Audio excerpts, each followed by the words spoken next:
Şükürgüzarı nemət olaq. Hacı ağa, bunu zəhmət uşaqlarında boş vod olanım. Sən neməti də də biləysən? Neməti əvvəl salamatlik bədəndə biləyəm.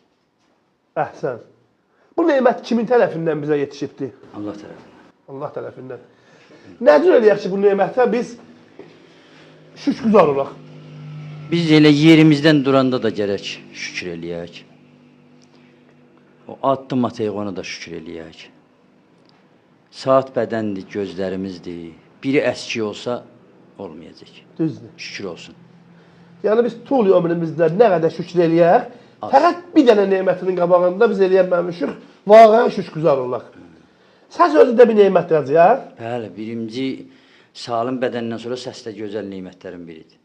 Allah da bu neməti sizə veribdir.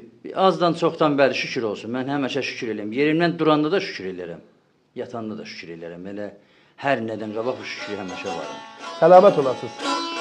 Dünyanın dərdini çəkib duyanların belində zamanın şələsi yandı. Ərdi şam kimi qardaş titrədi, yananda qardaş bax həmişə beləsi yandı. Ahımdan səhləndi dağların başı, göz yaşı istatdı torpağı, daşı. Axdı sinəsinə əslinin yaşı, qara gözlərinin giləsi yandı.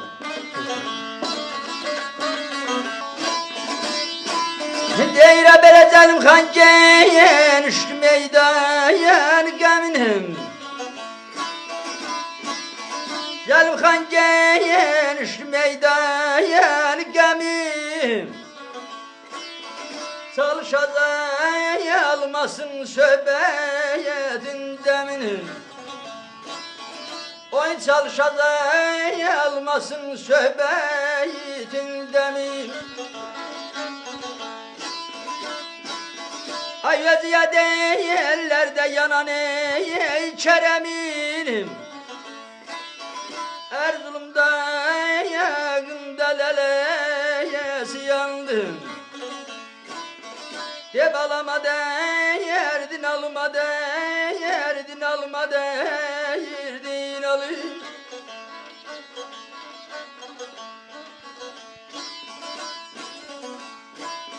Cəlim xan genişdi meydanın qəminim. Çalış azalmasın qardaş söhbətin dəmini. Özü yad ellərdə yanan Kərəmin Erzurum dağında lələsi yandı. Sağ ol, sağ ol, sağ ol. Sağ ol, vaqən əllərini ağrımasın. Zəhmətdir, belə çaldın. Mən də insan saati oldum. Onu biz nədən bil, mən necə mən oxuya biləyəm.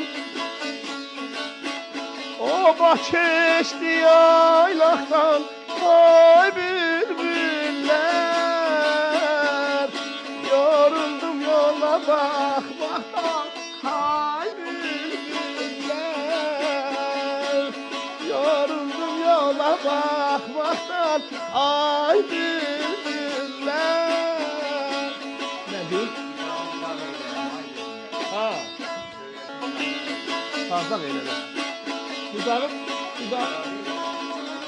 Özün gel, özün. Çağla təsbətdə, başına. Dağı bir dağ eylərəm ay bülbüller. Döyləsin çardaq eylərəm ay bülbüller. Ay abala. Eşitsəm yarim gəlir ay bülbüller. Canımı qurban eylərəm ay bülbüller. Az biləndiler. 2 kilo nemət alım gedər idamə güzarça. Ağa